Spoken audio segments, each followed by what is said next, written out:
A deadly air crash in Brazil leaves a neighborhood in flames. It looked like a bomb had gone off. The black box data is baffling.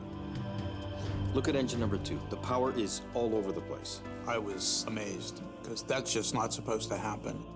To solve the crash of TAM 402, investigators will need to try something different. Let's see what we got. Something that's never been done before.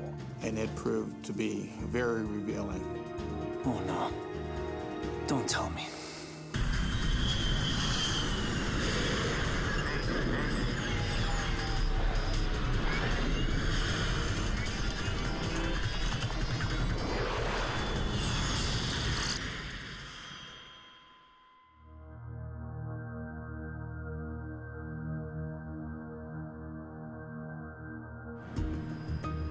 São Paulo, Brazil, is the largest city in South America. With 16 million residents, morning rush hour is always a crawl. The traffic overhead is busy too. Residential neighborhoods are packed tight around Congonhas Airport, one of Brazil's busiest hubs. Jorge da Silva and his family live just a stone's throw away from the airport terminal. My family has always lived in this neighborhood, all of us, even after we grew up and got married. When we left our parents' homes, we bought houses in the surrounding area. Comprando casas nas imediações. Every day, more than 500 flights come and go from this airport. When we were kids, watching a plane go by would give us a feeling of freedom, a desire to fly. Seeing those machines in flight is a fantastic thing. Então ver aquela máquina voando é uma coisa fantástica. Today, 89 passengers are getting ready for a short hop from São Paulo to Rio de Janeiro. They're flying on TAM Airlines. The Brazilian company has just won an award for Best Regional Carrier and wants everyone to know it.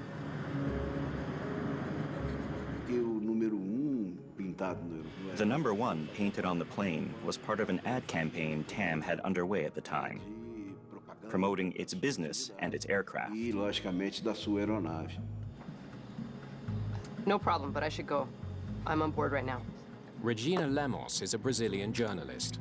She's on her way to Rio to cover a fashion show.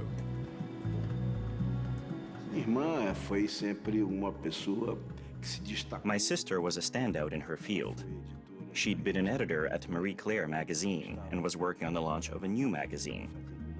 She traveled a lot, covering stories, reporting, interviewing. Fazendo coberturas, reportagens, entrevistas, né? Good morning. How are you doing? Great. One of TAM's most experienced pilots is in command. José Antonio Moreno has almost 6,500 flight hours. Before start checklist? Yes, Captain. Already done? Good. Go ahead and call the tower so we can get these engines started. You got it. First Officer Ricardo Luis Gomez is less experienced. The 27-year-old has only been qualified to fly the Fokker 100 for 1 week. Sao Paulo, TAM 402, we're ready to go and requesting engine start. TAM 402, you're cleared to start. Fire them up. Starting number 1.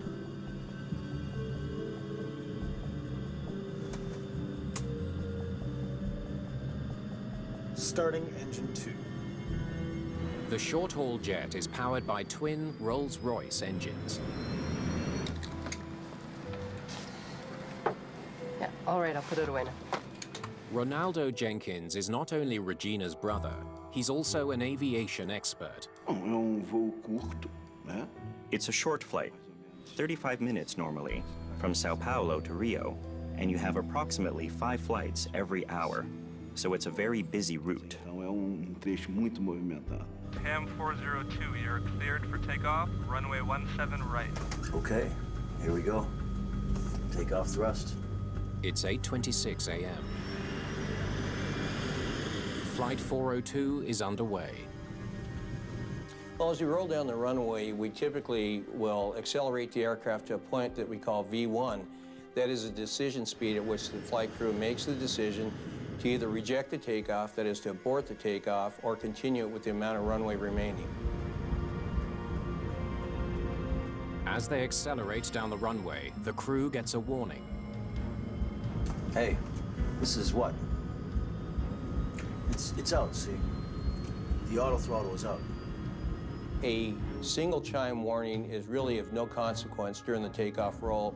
At that point, it wasn't something that they would have rejected the takeoff for.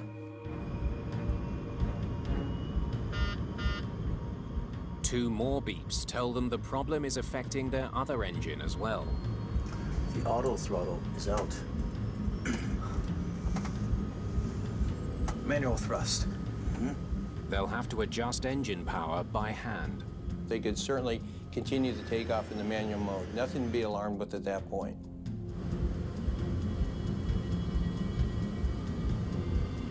V1, rotate.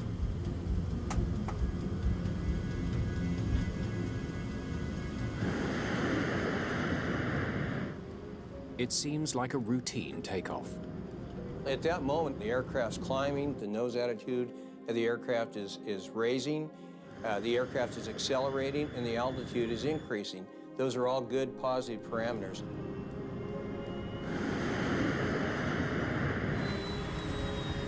No. Then, less than 50 feet in the air, the plane rolls dangerously right. The captain needs to level the plane fast. The timing of this could not have been worse. The aircraft is dissipating energy, airspeed, at a rate of about 2 knots per second. Speed is life. So the resolution of this malfunction is super critical in terms of time. The captain's efforts start to pay off. The wings move back towards level. What was that? It's a brief reprieve. The airspeed is dropping dangerously low. Worse, the captain can't keep the plane level.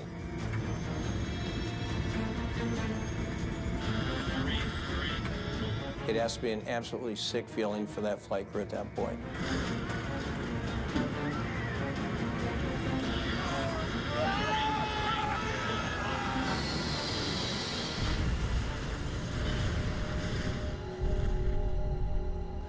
Just 25 seconds after takeoff, Flight 402 hits the ground. In an instant, the Jabaquara neighborhood is in ruins. A passenger jet has fallen from the sky. Houses are crushed. Streets are in flames. Emergency crews respond quickly, but there's little hope any of the 95 people on board have survived. There are also expected to be many casualties on the ground. News of the horrific crash spreads quickly. Meu irmão falou. My brother phoned me and said, a plane fell in your house. Come quickly. Venha correndo pra cá. Jorge da Silva races home, unsure what to expect. Meu irmão My brother is a bit of a joker. I didn't believe him at first, but I could hear the fear in his voice. Expressou o terror. Jorge's parents are trapped at the center of the disaster. The elderly couple finds their way is blocked, their escape route engulfed in fire. Meu pai disse que olhou para. My father looked back and saw the room being destroyed. So they rushed downstairs to the ground floor, and he saw flames in front of them. E ele viu as chamas na frente. If they don't get out soon, it could be too late.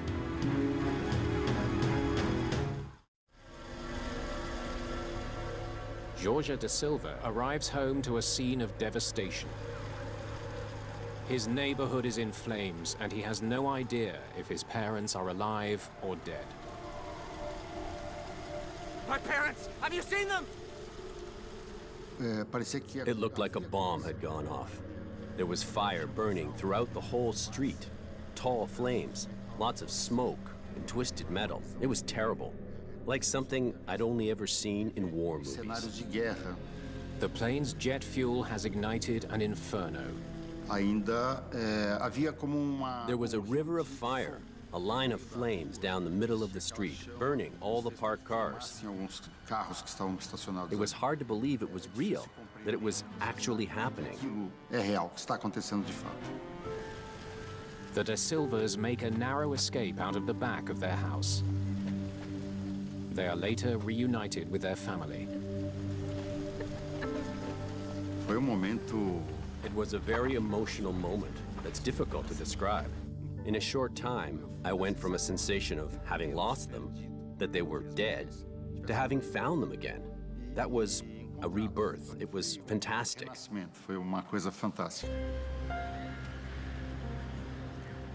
Others are not so lucky. Many of Georgia's neighbors are injured, 4 of them fatally. The crash has also killed all 95 people who were on board the plane.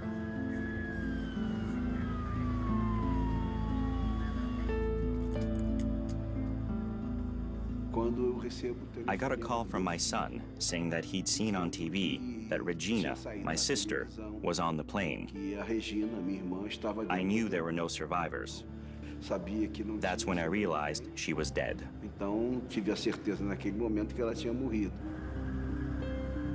Shortly after the disaster, Jenkins is asked to investigate the TAM crash for an insurance company. The death of his sister makes that impossible. I had to contact the insurance company to say that I just couldn't do the job since I was now emotionally involved in the case. Across Brazil, the enormity of the disaster sinks in. It's the worst air crash in São Paulo's history. This tragedy was a critical event in the history of Brazil. Because it was in a city, especially the biggest city in the country, it affected everyone.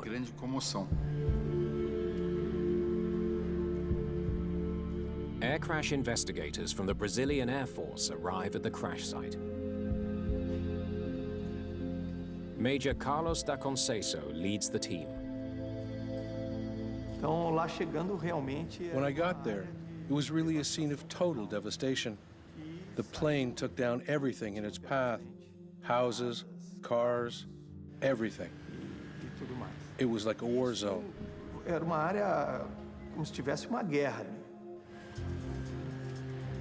He immediately realizes the accident could have been even more devastating. At least the kids were already in school. Flight 402 has crashed less than 60 feet from an elementary school, where 800 students were attending morning classes.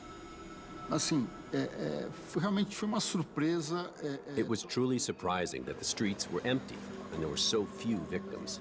For some strange reason, at that moment there weren't many people on the street.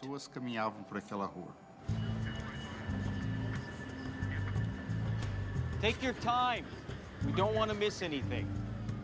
Recovering all the wreckage will be a lengthy process, but for investigators, it's a crucial step.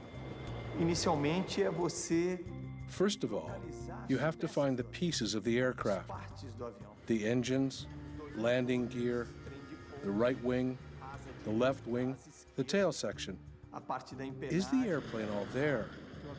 Or did a part come off before the crash? And you start to put together this puzzle. Então você começa a montar esse quebra-cabeça. At the home of Jorge da Silva's parents, the recovery team makes an incredible find. The plane's landing gear has smashed through the roof and crushed the da Silva's bed. It was a miracle that they survived. The landing gear of the plane, I learned later, weighs about 2 tons. If my parents had been there, they would have been killed. Piece by piece, all the major components of the plane are found at the crash site. It's from the cockpit. Okay. Looks like we have the whole plane here. It's important confirmation that the plane didn't lose any pieces while in the air. We know that the aircraft departed controlled flight at a very, very low altitude. The first culprit in that type of instance would be loss of thrust. Da Conceição examines the Rolls-Royce engines at the crash site, looking for signs of failure. But damage deep inside both engines tells him they were spinning at high speed when the plane hit the ground. Burning and turning. These engines were fine. Ruling out a potential cause is a step in the right direction.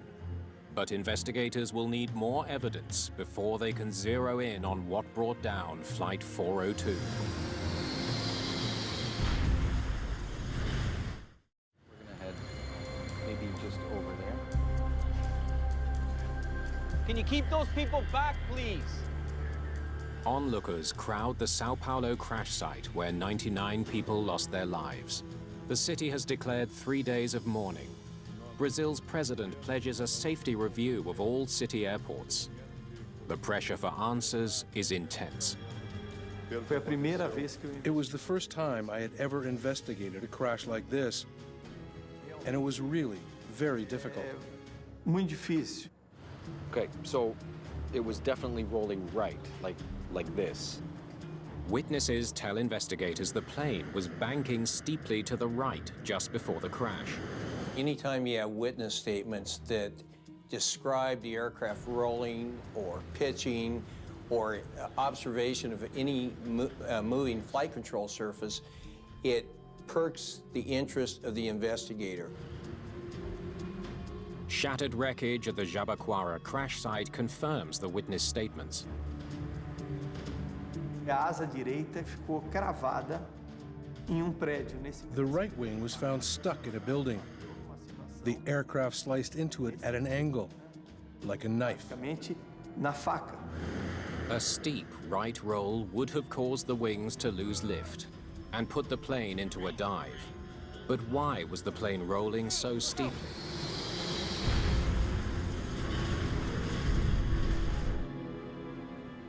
Investigators wonder if there was a problem with the plane's control surfaces, the flaps and slats that pilots extend from the wings during takeoff. If the crew didn't set the flaps properly, it might explain Flight 402's fatal trajectory. We do know that failure to deploy the flaps or configure the aircraft properly for takeoff has been involved with many, many mishaps. They focus on the mechanism that moves the flaps in and out. Precise measurements should tell them if the TAM crew made a deadly error. What they find rules out that possibility. 8 degrees, right where it should be. The plane was configured properly for takeoff. Okay, mark it down, 8 degrees. This is not helping us. Investigators will need to look elsewhere. Yeah. Check the records. I want to know everything the pilots did in the last 24 hours. How well was a pilot trained? Was he rested? Had he eaten within the last several hours? Everything that makes the man-machine interaction work, we want to find out what went into that machine prior to the mishap. The records look fine. A comprehensive review of the crew's records turns up no red flags. The crew was well rested and fully qualified to fly the plane.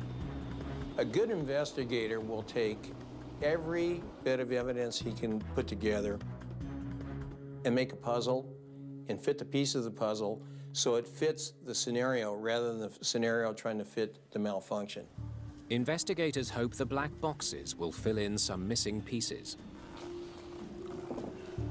This one's in good shape. The cockpit voice recorder looks promising, but the flight data recorder, which tracks the operation of aircraft systems, is badly burned. Let's hope this isn't as bad as it looks. Não estava com aquela cor laranja. It was no longer that orange color, which is characteristic of black boxes. It was completely gray from all of the fire damage. I was really anxious to know if the data had survived or not. As informações ali contidas estavam preservadas ou não. Okay, come on, I need to get these to the States.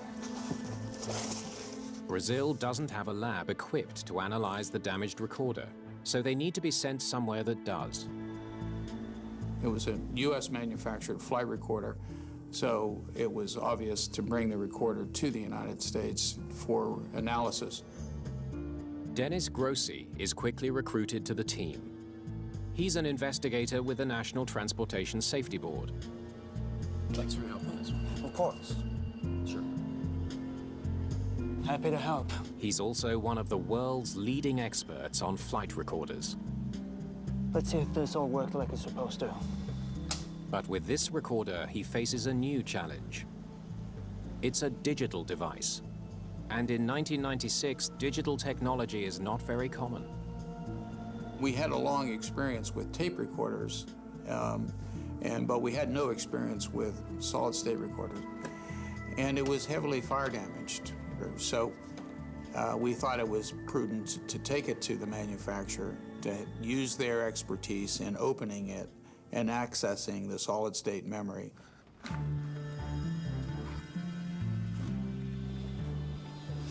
Okay, here we go. The data inside could be a huge windfall for the investigation. Nice and easy. But getting to it is a delicate matter. There's always that anticipation. Is it going to be destroyed, or is it pristine? You know, what condition is the memory in? You know, are we going to come up empty-handed, or are we going to have a viable piece of evidence here?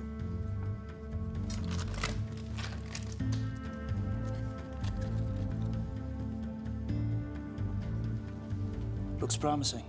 Fingers crossed. The vulnerabilities was the chips breaking. If you crack a chip, it's done. Or if the chips come off the board, then you have to do a chip level recovery, which is very, very difficult. They hook the card up to a computer and attempt the download.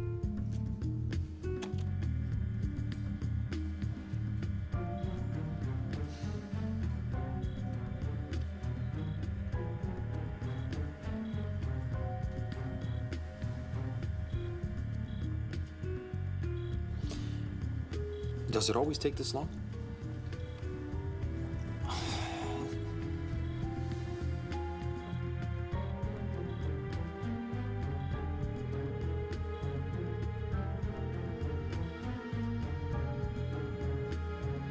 The data has survived.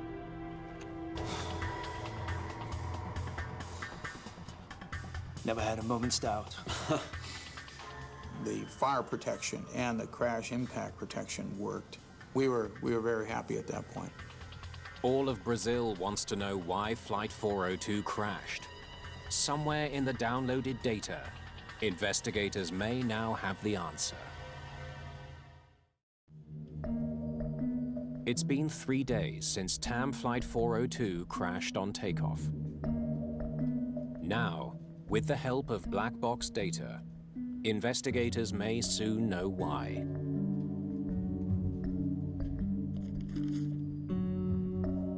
The flight recorder has captured dozens of parameters about the Fokker 100's short flight. This specific recorder has 106 parameters, 106 sensors on the aircraft, which give us information. So it's important, very important, to have this initial information in our job. But will it be enough to tell them why the plane rolled so suddenly out of control? As they study the data, investigators immediately notice something unusual. Look at engine number 2.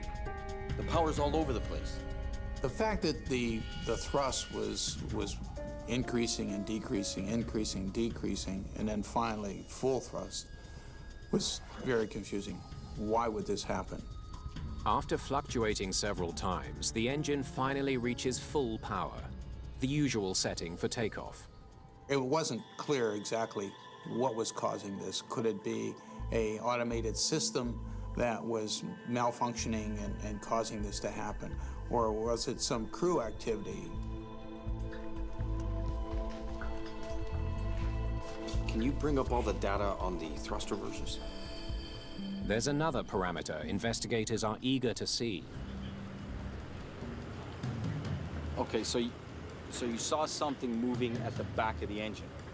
A witness told investigators he saw one of the plane's thrust reversers operating just before the crash. Thrust reversers are buckets deployed on landing to redirect the flow of engine exhaust, pushing it forward to help the plane slow down.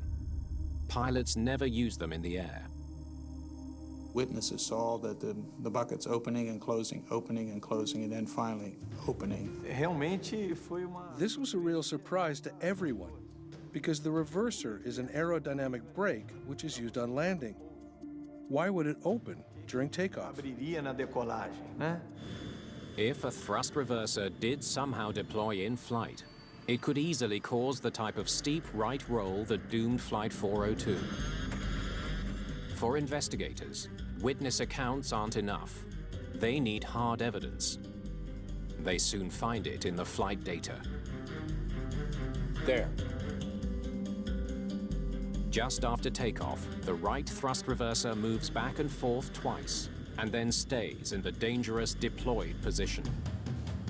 This shouldn't even be possible.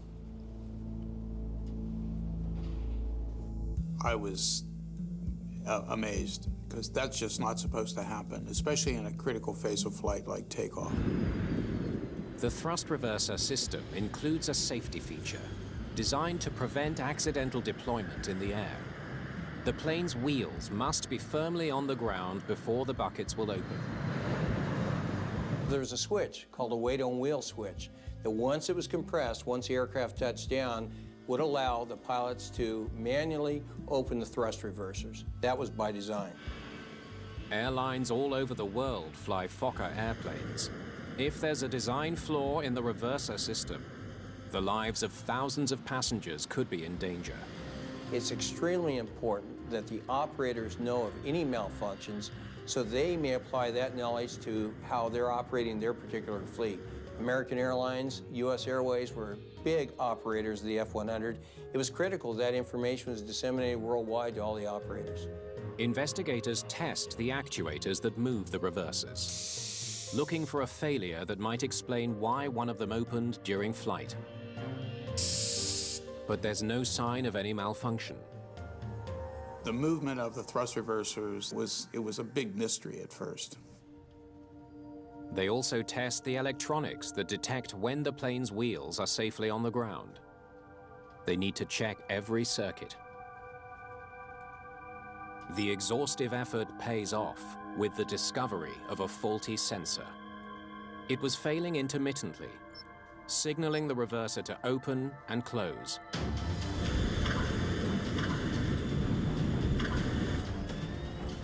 The result was chaos in the cockpit. The sensor failure was intermittent. So, the buckets opened and closed and opened again. Every time those buckets would open and close, a different yaw moment would be applied to the aircraft. Every one of those yaw moments would have to be countered by the captain. It was very, very involved and very dynamic situation at a very low altitude and very low airspeed environment. But there's one big problem with what investigators have uncovered. The Fokker 100 has an additional safety net that should have kept the plane safe even after the sensor failed.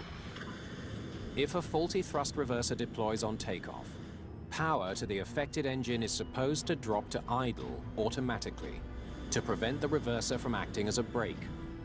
No alarm sounds in the cockpit, but the safety system kicks in immediately. The pilots don't have to do a thing. If there is an uncommanded thrust reverser deployment, the system would automatically retard the thrust level back to idle without any crew involvement. The Fokker 100 has more than enough power to climb safely on just one engine. So the question remains, why didn't Flight 402 make it safely away from Congonhas?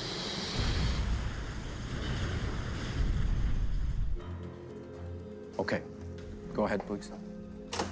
The cockpit voice recording may be investigators' only hope of finding the answer. Okay, here we go.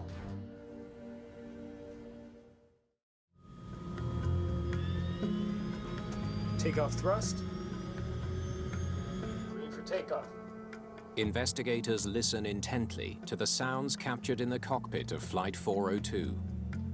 No momento que nós When we started listening to the tape, dessa fita, everything seemed normal during the beginning of the takeoff. normal. Durante The equipment, the pilots, everything was as it should be. os pilotos, tudo dentro da normalidade. Hey, this is what? Then, 4 seconds later, the crew gets a warning. It's out, see? The auto throttle was out. It's a minor issue. It shouldn't matter. Comandante Moreno, ele fala calmamente. Captain Moreno speaks calmly to the co-pilot, who he realized was new to this plane. He calmly tells him that the auto throttle is out and keeps going with the takeoff. Why is he so calm and not doing anything? Because the disconnection of the auto throttle does not impede takeoff. O autothrottle era item que não impedia a decolagem. As the plane accelerates down the runway, the pilots seem perfectly in control. Rotate.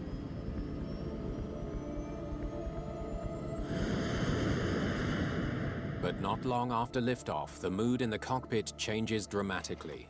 No. He sounds like he's fumbling with something. It's locked! What's locked? Turn it off up there. Auto throttle. Pull here. It's off. It sounds like the crew thought the problem was the auto throttle. The pilots don't mention the reverser at all. They're focused on the auto throttle and seem to be struggling with cockpit controls. Turn it off up there. You too. It's off. It's off. There was no alarm to tell them a reverser had deployed.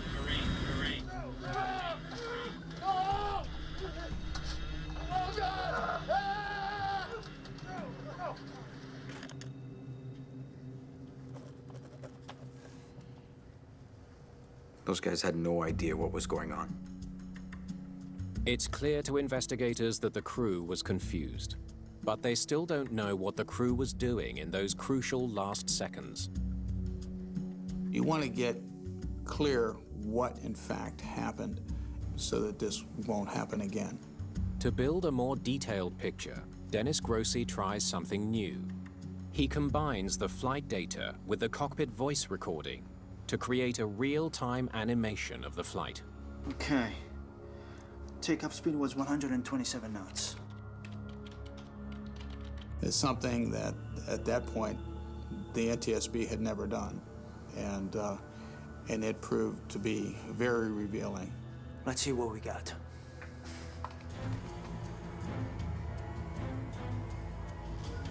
You can evaluate second by second what happened during the accident, which helps us a lot in recreating the events.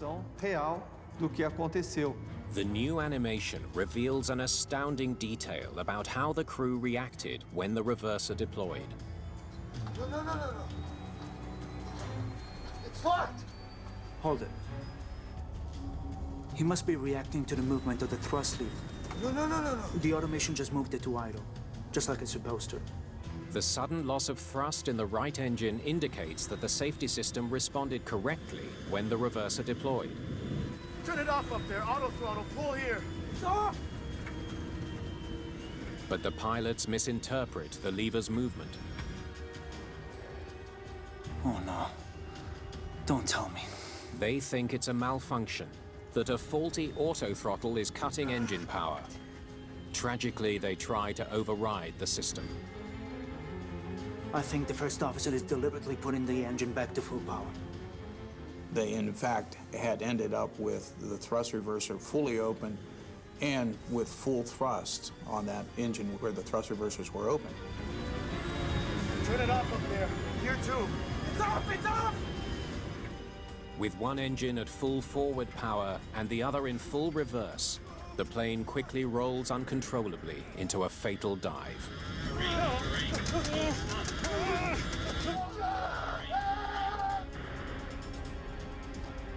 Once he put the engine back to full power, they didn't stand a chance. The animation helps reveal that the crew's actions played a tragic part in the crash of TAM 402. but it raises new questions as well. Why was the crew so confused about an automated system designed to help save their plane?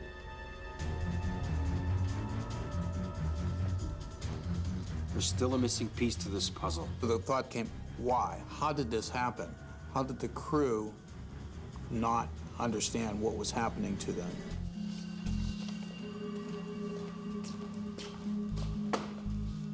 Let's see how much time these guys spent training for this. Da Conceso wants to know how the airline trains its pilots to deal with accidental reverser deployments. We found out that TAM had consulted with Fokker to find out whether there was any need to train for a reverser deployment during takeoff. De abertura de reverso na decolagem. Fokker's response is a key piece of this puzzle. A failure so rare they decided not to train for it. Fokker formally responded, saying the training was not necessary, that the probability that the reverser would open during takeoff was very small, and this training was not necessary. E que não haveria necessidade desse treinamento. Fokker estimated the chance of such a failure was less than 1 per billion flight hours. Turn it off up there. Auto throttle. Pull here. It's off. The pilot's confusion starts to make sense.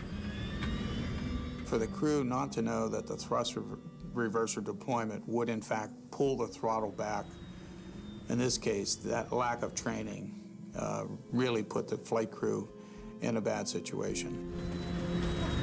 Turn it off up there. Here too. It's off! It's off! Confused and untrained, the first officer restores the full power he thinks they need for takeoff. Unfortunately, they didn't have enough information to make the right decisions at the right time. There's another troubling mystery to solve. What went wrong with this safety system? That safety system should be foolproof. The first officer should not have been able to overpower the automation and push the thrust lever to full power. Yet somehow he did exactly that. The question is, how? The levers are here. Investigators trace the components of the safety system, including the cable that pulls the thrust lever back during an accidental deployment. It runs from the thrust lever all the way to the reverser. It was very important to, in fact, examine the cable. What condition was it in?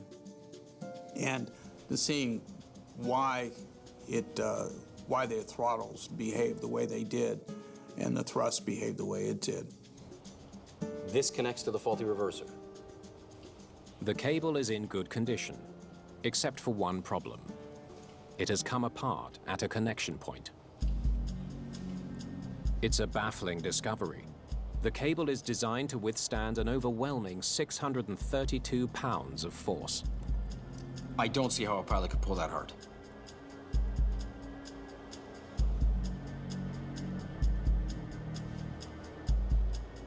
Let's set up a test. There's something I want to try. Investigators decide to put an identical cable to the test.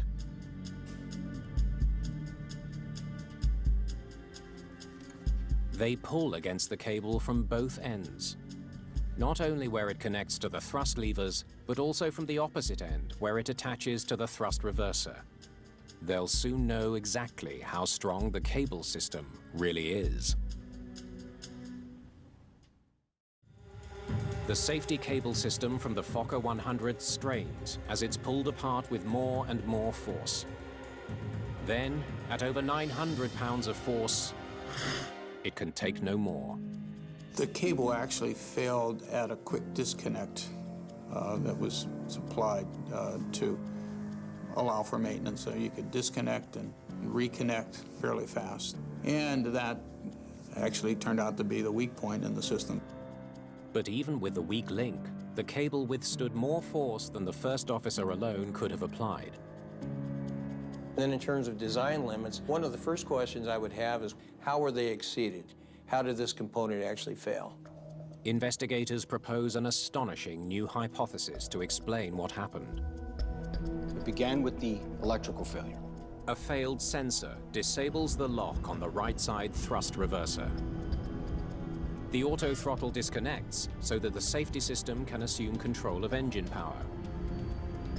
After takeoff, the reverser deploys. No. The safety system pulls back the engine power, but the crew doesn't know what's happening, and there's no cockpit alarm.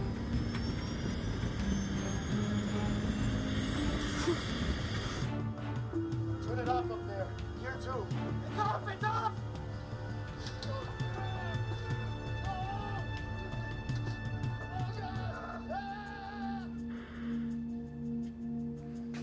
Three times, the safety system pulls back the power, and 3 times, the first officer puts the engines back to full power. Investigators conclude that when the thrust lever snaps to idle for the last time, the first officer holds it forward with all his might. It's a natural response. The object is to get the airplane as high and fast as you possibly can. Given the information that this flight crew had, I would venture to say that 99% of all flight crews would have reacted exactly the same way. With the throttle held forward, the next time the reverser cycles open, the first officer is pushing while the automation is pulling. The combined force is stronger than the designers ever anticipated. It pulls the cable apart. You had the thrust reverser buckets fully deployed and full thrust on one engine in reverse and full thrust on the other engine in forward. The plane rolls violently to the right. The captain fights to level the plane, but his years of experience aren't enough.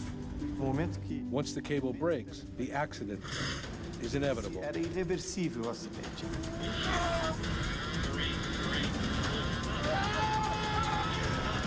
At that point, they had no options. They did everything they humanly could.